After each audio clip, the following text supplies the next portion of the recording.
Well, I'm Miss Bonnie Parker, and this here's Mr. Clyde Barrow. We rob banks. We all know Bonnie and Clyde. We know it's a classic. Maybe we've seen it. Maybe we think it's a masterpiece. I had a lot of associations with Bonnie and Clyde. I remember as a kid seeing their photograph on the front page of the newspapers. I remember that the talk about them. But I think few people fully appreciate how significant this film is. Good afternoon. This is the Barrow Gang. How more than any other work, Bonnie and Clyde revolutionized American filmmaking. How it ushered in modern Hollywood and set the course for filmmaking in the US for the next 50 years. Bonnie and Clyde spoilers ahead. No real spoilers for the other movies I discuss in this video. All right, get on out of there. To understand how revolutionary Bonnie and Clyde was, let's go back 2 years prior to one of the most critically acclaimed and financially successful films ever made. The hills are alive with the sound of music. The Sound of Music represents everything classic Hollywood aspired to be. Clean, elegant, easy to understand, uncontroversial, rule-following, crowd-pleasing filmmaking. As a result, it is one of the ultimate classic conservative Hollywood films. So long, farewell, au revoir, auf Wiedersehen. I'd like to stay and taste my first champagne. Yes? No. For purposes of this video, in The Sound of Music, we'll look at Liesl. Liesl, at 16 years old, is the family's eldest daughter. I am 16, going on 17. I know that I'm naive. She is sweet and rambunctious and wants nothing more than her father's love.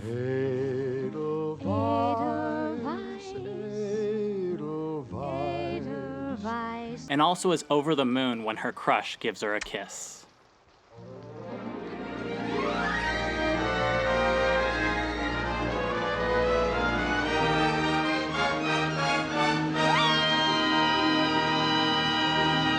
Now compare her to 19-year-old Bonnie. Bonnie doesn't pine for her father's love. She doesn't even have a father. And she also isn't giddy when her crush gives her a kiss. Instead, she is so intrigued by a stranger trying to steal her mom's car that she dares him to rob a store. And after he does, she is so turned on, she tries to bang him right in the passenger seat of their stolen car. The only thing stopping her is impotence. And that's just the opening sequence. Bonnie then goes on to do this, Yes, there's a stick up. and this, Okay, good. and this,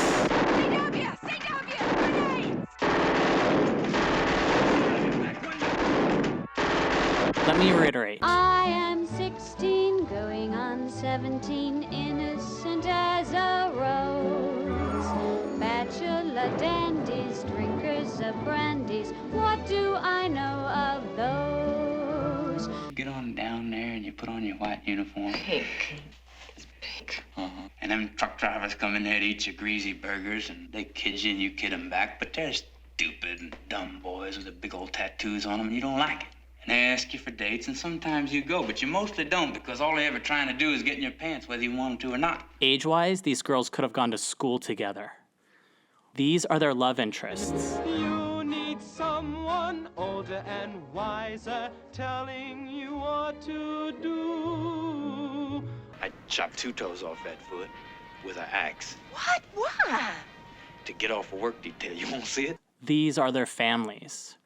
These films came out 2 years apart. They couldn't be more different. All of Bonnie and Clyde, the filmmaking, the story, the meaning, can be represented through this lens, just as all of Sound of Music and most of classic Hollywood can be represented through Liesl's. Lo and behold, you're someone's wife, and you belong to him. 1950s Hollywood was all about conservative filmmaking. Who could ask for anything more? Something that continued into the 60s, except in this decade, for the most part these movies were huge bombs. Conservative families preferring free TV over not free movies. Then Bonnie and Clyde came along and abandoned everything Hollywood was known for. It broke every rule, using French New Wave instead of Hollywood techniques. And all I can say is, they did right with me. Making audiences root for the bad guys and against authority.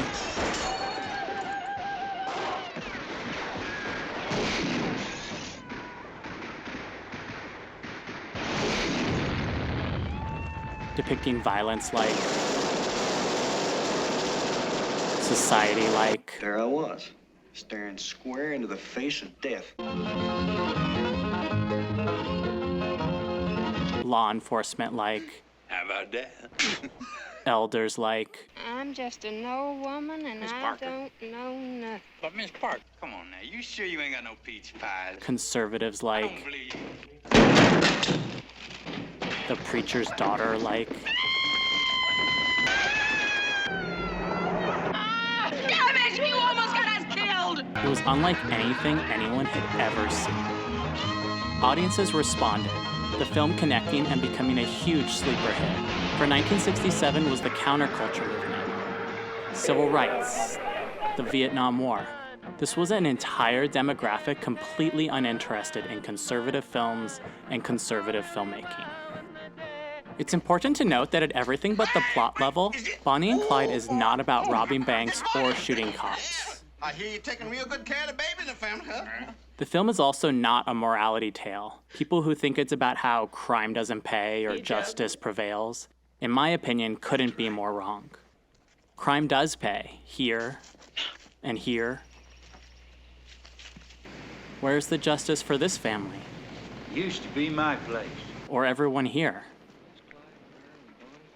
Why do the cowardly cops get to live I ain't gonna risk my life in Oklahoma. while the brave ones do not?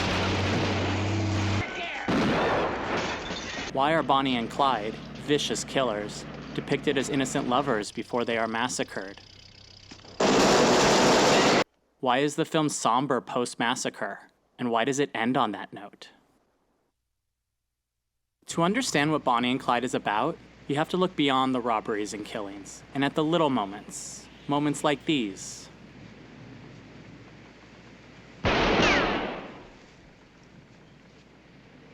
Is that your money or the bank's? Mine. All right. You keep it then. You know, Texas Ranger, you ain't hardly doing your job. You ought to be home protecting the rights of poor folk. Now listen, y'all, don't be scared. I mean, it ain't like you was the law or anything like that. I mean, you're just folks, just like us. Why'd you try to kill me? I didn't want to hurt it. Try to get something to eat around here and some bitch come up on you with a meat cleaver. I ain't against him. And of course, listen to this. They say they are heartless and mean, but I say this with pride, that I once knew Clyde when he was honest and upright and clean. But the law fooled around, kept taking him down and locking him up in a cell, till he said to me, I'll never be free, so I'll meet a few of them in hell. Bonnie and Clyde isn't about glorifying crime, and it isn't a morality tale against it. Ain't much, is it? Well, times is hard. In fact, Bonnie and Clyde really isn't about crime at all. Instead, The logic of the film began to emerge, which is, and so perhaps a certain kind of appropriate behavior in a circumstance as insane as this loop is to take action. Instead, it's about taking action, not sitting there and taking it. It's about standing up for yourself and fighting back. When society fails... What you talking about? This here's a bank, ain't it? It was a bang, but we failed 3 weeks ago. Don't conform to it. You could get a rich man if you tried. I don't want no rich man. Don't blindly support or even worship it. And don't sit back and take it either. You got something better than being a waitress. You and me traveling together, we could cut a path clean across this state, and Kansas, and Missouri, and Oklahoma, and everybody'd know about it. Don't be like this, or this, or this. Be like this. Like this.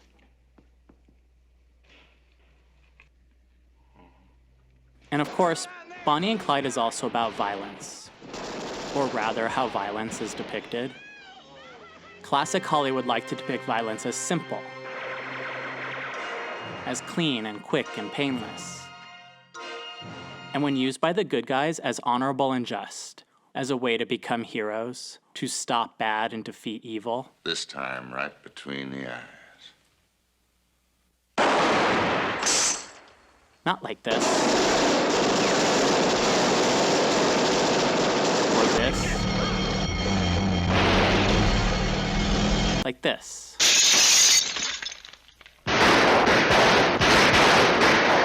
And as long as people believe that, those in charge can use violence to do this. Or this. Unseen and unheard, until their payloads hit, they strike terror into the hearts of the communist troops. They can use violence to do exactly what those in charge were doing when this film was released. This is why Bonnie and Clyde connected, what it did that no other film did. It was a rallying cry for an entire generation to rise up, to stop the rule by violence leadership. Violence isn't glorious, it isn't clean or easy.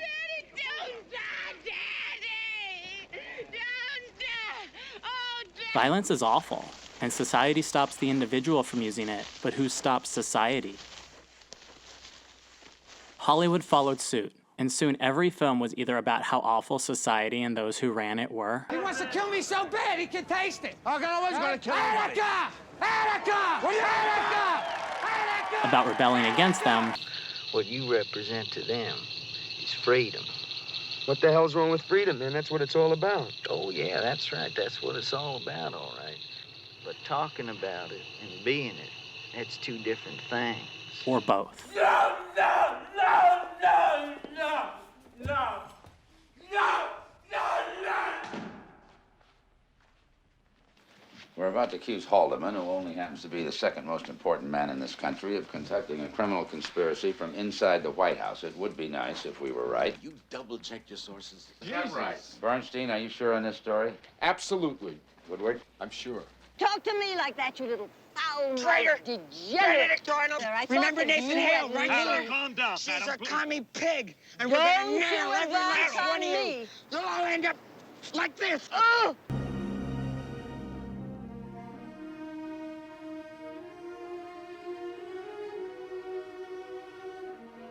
This is the revolution that Bonnie and Clyde created. A seismic shift from classic conservative filmmaking that supported established society to modern liberal filmmaking aimed at rebelling against or taking that society down. And while this trend was strongest in the decade that followed, it ebbed and flowed for the next 50+ years. You don't like my policies, you can just come on down here and smooch my big old white butt. Cat. Pucker up, Buttercup. What? Ferris Bueller's online, too.